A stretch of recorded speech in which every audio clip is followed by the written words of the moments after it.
हरि शरणं हरि शरणं हरि शरणं हरि शरणं हरि शरणं हरि शरणं हरि शरणं हरि शरणं हरि शरणं हरि शरणं।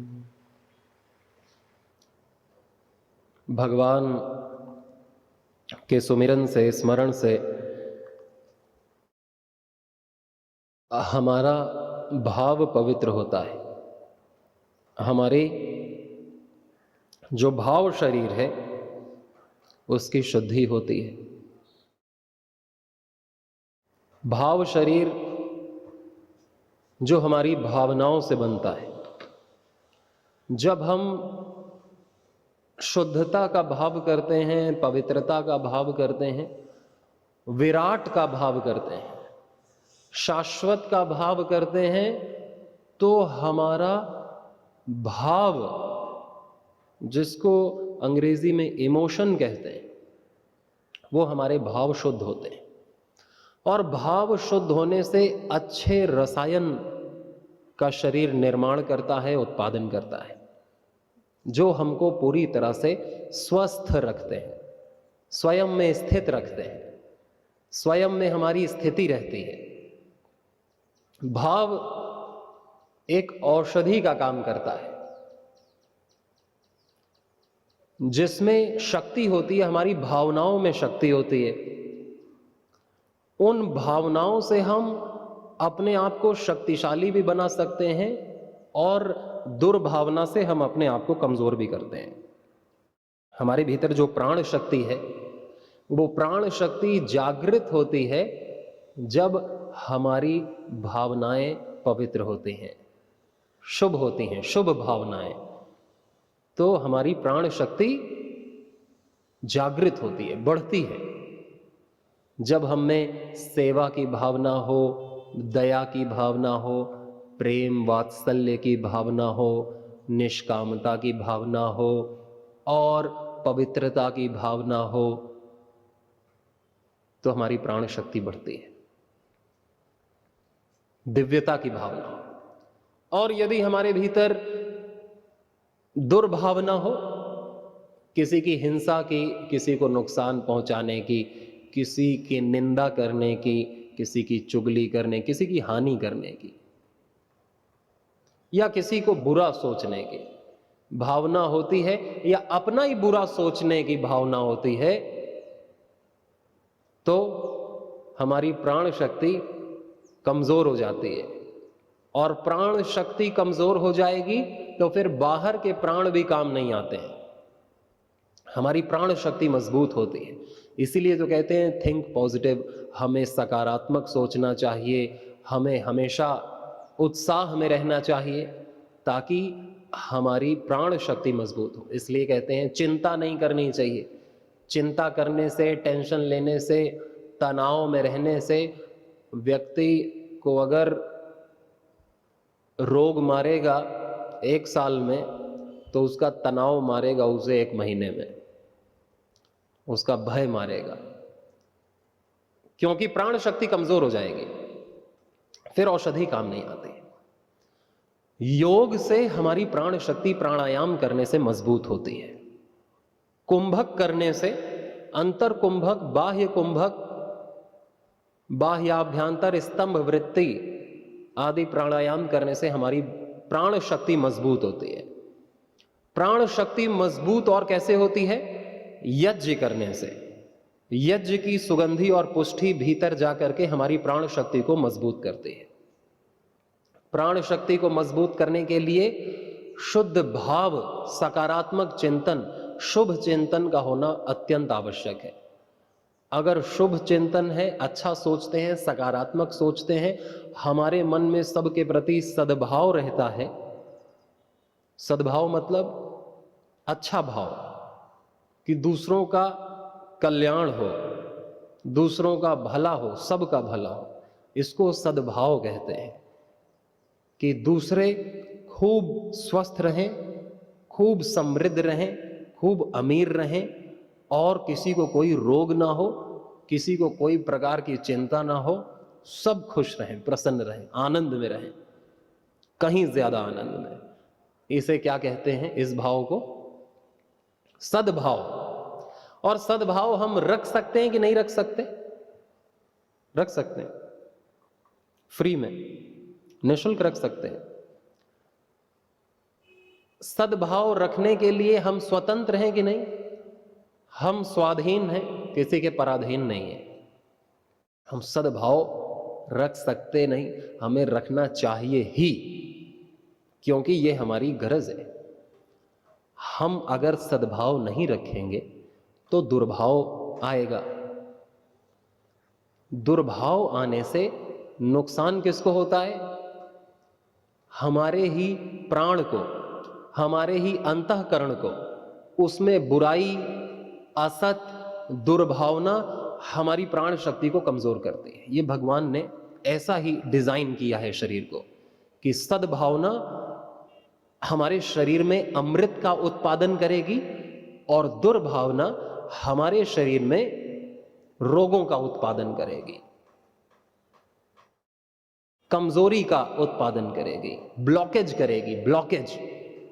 इसीलिए तो विज्ञान भी कहता है कि जो ज्यादा क्रोध करते हैं, हाइपरटेंशन, उन्हीं का बीपी बढ़ेगा, उन्हीं को हृदय रोग होगा, ब्लॉकेज होगा, हृदय आघात से वही मरेंगे। उन्हीं का जो ज्यादा क्रोध करेंगे उनके शरीर में विष बनने लगता है। आहार खाएंगे, वो आहार में हमारे रसायन विष बन जाते हैं, हार्मोन्स, बैड हार्मोन्स सेक्रेट होते हैं और वो खाना विष बनता है। वो विष हमारे शरीर को विषैला करता है, रक्त को विषैला करेगा, एसिडिटी बढ़ाएगा, शरीर में गर्मी पैदा करेगा, रक्त विकार होगा। इसलिए इस बात को हमारे ऋषि मुनियों ने तो जाना ही, विज्ञान ने भी स्वीकार किया कि हमारे भीतर कैसा चिंतन हो, अच्छा चिंतन हो, शुभ चिंतन हो, भोग का चिंतन ना हो कि मैं किसी का यूज कर लूं, मैं किसी को भोग लूं। ऐसा चिंतन किसी को नुकसान पहुंचाने का चिंतन है, किसी को दूषित करने का, किसी को कुरूप करने का चिंतन है।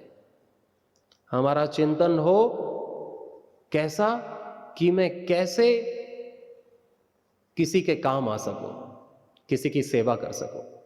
अगर काम ना भी आ सकूं तो मैं उसके बारे में गलत ना सोचूं, अच्छा ना सोच सकूं तो चलेगा, लेकिन गलत ना सोचूं किसी के बारे में भी। किसी को सुख ना दूं चलेगा, किसी को दुख देने की सोचूं भी ना, कि जिससे मैं किसी को कुरूप करने की सोच रहा हूं, किसी से सुख छीनने की सोच रहा हूं, किसी को दुख देने की सोच रहा हूं। ये उसकी हानि नहीं करती, ये हमारी हानि करती है। ये कोई आध्यात्म, कोई बड़ा गहरा चिंतन नहीं, ये हमारे व्यवहार का चिंतन, हमारे स्वस्थ होने का चिंतन है। ये हमारे जीवन का चिंतन है। नास्तिक व्यक्ति को भी ये फॉलो करना पड़ेगा।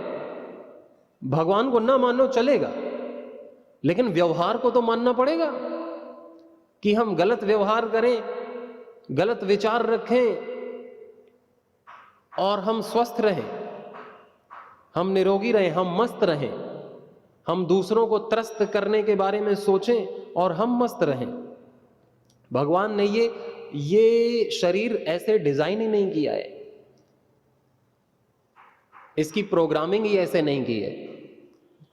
तो ऋषियों ने कहा कि परोपकार करने से ही हमारे पुण्य बढ़ते हैं। दूसरों का परोपकार अर्थात दूसरों का उपकार करना। और दूसरों का उपकार हम कैसे कर सकते हैं?